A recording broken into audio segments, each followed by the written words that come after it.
Hello there, and welcome to Quid Pros Quo. I'm Zach. And I'm Rin. And today we are talking about the objective correlative. Rin, before I pitched this episode, had you ever heard of the objective correlative? I had not. Were you familiar with the concept after I explained it to you? Yes. Okay. So you probably know what it is, even if you've never heard the name objective correlative. Yes. So the objective correlative is a way of communicating emotion to the reader without naming the emotion. You are doing it whenever you are describing the action inside of a scene, or you're describing the scene, the setting of the scene, in such a way that's meant to evoke emotion. The kind of, most basic reductionist example of this is it was raining because she was sad. Or the curtains were blue because she was sad. Yes. Yeah. It's that kind of thing, but you kind of dial it up to 11. When you're doing the objective correlative, it's powerful because it's a way of making the reader feel or inviting the reader to feel what the character is feeling rather than just telling them how they feel and then hoping that they will, empathetically, absorb that emotion through osmosis. Yeah, I would say there's two things that go along with that. It's like show don't tell, but dialed up to 11. Yes. And then also it's like I don't want you to know, I want you to feel. Yes. Like it's like, yeah, it's nice for your readers to know that your main character was sad because their partner broke up with them. Yes. It's better for them to also feel sad because they're connected with the character. Yes. And you can do that by the way that you bring the reader into the relationship so that they're sad that it's ending, and that's using the plot. But you can also use the objective correlative to accomplish that. The objective correlative, it oftentimes makes use of symbolism. There's a really great blog article that we will put in the show notes from Thinking Through Our Fingers that gives a couple of examples of symbolism that's used in the objective correlative. I'm going to talk about Star Wars because I always do, which is the symbolism of the Skywalker's lightsaber. Now, in full disclosure, I've prepared a 20-minute PowerPoint presentation on this that I am ready to give at the drop of a hat, but I will condense it into the shortest amount of time possible. We as viewers view the Skywalker's lightsaber as a symbol of hope. It's introduced in A New Hope, and it is a symbol of what was going on with the Jedi before the Dark Times, before the Empire, if we're quoting Obi-Wan. And you will notice that in Episode 5, The Empire Strikes Back, we lose the lightsaber. And we lose the lightsaber immediately before we find out that Darth Vader is Luke's father, which is a moment of hope being extinguished, of despair setting in as Luke realizes, if I'm descended from him, how much of him is in me, kind of thing. Yeah.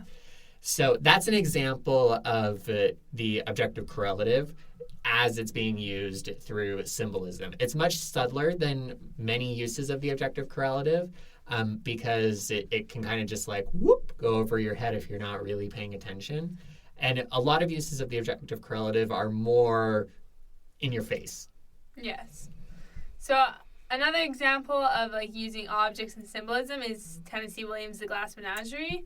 And the main character is a young girl who had polio as a kid, and she has a collection of glass animals that she just absolutely loves. And she plays with them, she polishes them, she just keeps them in the best condition possible. But then, at the height of the novel, at the climax, then one of the animals is broken. Mm-hmm. And because we already know that Laura, sees herself in these animals and they're so important to her, the crushed animal is, the same as her crushed hope. So, more about hope. Mm-hmm. Hope is a very visceral emotion, I would say, and Yep. It's very good for making your readers feel things.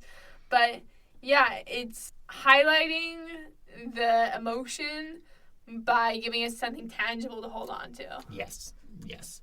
And one of the benefits of doing the objective correlative is that you mentioned showing, not telling, but it also gives the reader the ability to feel however they're going to feel about the information that you're giving them. We sometimes assume that emotion is something that is universally constructed and universally experienced, where we're thinking, oh, well, obviously everybody like fidgets when they're nervous, or everybody cries when they're sad, or fill in X action with Y emotion. But that is not the case. There's a lot of research to show that that is absolutely not true. And depending on your cultural context and your personal context, the way that you are going to construct emotion is going to be different. And so if you're showing us through the objective correlative that the main character cries when they are happy, or cries when they're excited, then through the objective correlative we get to experience that, and we get to interact with that emotion on our own terms, rather than on the terms that the author is using, which may be something as like, oh, if you're worried, you feel something in the pit of your stomach. Where for other people, worry might be, really tense shoulders. It might be, feeling like your head's on fire. Like it can be different. Emotions are different for different people. Mm-hmm. Absolutely. So we have an exercise that can help, like, kind of further illustrate the objective correlative, and we'll do it for the room we're sitting in right now. But the idea is you want to describe a room as neutrally as you can, and then or a scene, and then you describe the same room or scene with a specific emotion in mind. So if I were to do this for the room that Zach and I are recording this podcast in, it is as gray and blue walls. It's a sound recording studio. Like, there's 2 microphones, there's a desk, a couple chairs, and a stool. It's moderately well lit. So you notice that all of the emotional value has been stripped from that description, right? It's very utilitarian, very straightforward as far as like, oh, it's a gray room, has blue whatever these are. You have an idea of what's in the room, but you're kind of reading it and you're like, well, that's boring. I don't care what the sound booth looks like. But if you're describing it more along the lines of saying that the sound booth is a cozy cube that is wrapped inside of blue blankets with happy white lights along the middle of the ceiling. And in the corner, there's a desk ready to be put to use. That kind of language gives you an entirely different feeling about the room. Yeah, it creates excitement. It's like, this is a place of creation, yes, which is exciting. Yeah. So the exercise that we have for you is to do what we just did, but in an expanded form. You're going to be describing a room or a scene as neutrally as possible, so strip away all of the emotional baggage out of your writing, like you're a robot. And then what you're going to do is that you're going to rewrite the description of the scene as joyful or angry or sad or excited. Pick 2 or 3 different emotions, and you can go through and you can do that.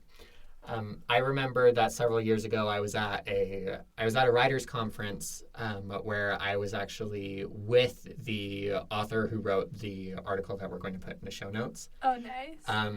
And she had us do an experiment with the objective correlative, where she said, pick an object and you're going to use that object in order to talk about some emotion. And I remember that for this, I really wish I still had it. If I did, I would totally read it. But what I did is that I used a damselfly, which is a specific type of insect, which is very short-lived, and I used it as an exploration of mortality, as somebody who was, if I remember correctly, it was somebody who had someone close to them who was approaching the end of their lives, sort of thing. And I described the damselfly and how the damselfly was something that was delicate and it was ephemeral and it was something that would only last for, X, Y, or Z amount of time. But you can use this for a lot of things. It doesn't have to be some random insect that nobody's ever heard of. You could also use cherry trees, where you're talking about how cherry trees will bloom for like 2 weeks in the spring and then all of their leaves fall down. That is another symbol that you can use or another object that you can use to kind of invert the normal association that we have. Oh, spring, happy, spring, yay. And then turn it into something where it's like, oh, spring, somber, kind of dark spring aesthetic. Yeah, melancholy, midsummer, whatever that movie is. Haven't seen it, but same vibe. Either, but yeah, we get that. So some of the benefits of the objective correlative, we already went over them, but let's reiterate them for the end of the episode. It's a way to show rather than tell, but styled up to like level 9 using extended metaphors and symbolism. And it stays away from the assumption that emotion is universally expressed and experienced. Mm-hmm. We have a really good TED Talk that we'll put in the show notes talking about how... Well, I haven't actually watched it. Zach watched it, so... Yeah, so this the title of the TED Talk is "You Are Not at the Mercy of Your Emotions." And the speaker is a neuroscientist that is talking about the science behind emotions and about how we construct emotions. But there are lots of takeaways that you can take from this talk. But what you should take away from this talk in the context of this episode is that emotion is not universally constructed, where people will do different things in order to express regret, to express happiness, whatever emotion it will be. They will do something different in order to express that emotion. So you can't lay back on the, my pet peeve is when you have kind of this dictionary where it's like, if your character is feeling X, then they may do Y. And I'm like, no, please don't. Anyway, so the objective correlative is really good for getting around that. Something to be to be aware of is that the objective correlative usually requires a lot more words to accomplish. And it's easy to have emotional fatigue if you keep it going for a long time or if you're using it frequently. Because it is so intense, if you're using it a lot, then it ceases to be like this punch and this quick punch, and it seems to be more of like a dragging where it's like, oh my goodness, I have so many emotions and I've had it for so long, I'm just exhausted from having this emotion. Yes, exactly. I think that was everything I wanted to say about the objective correlative. You're good too? Yep. So, thanks for tuning in to Quid Pros Quo.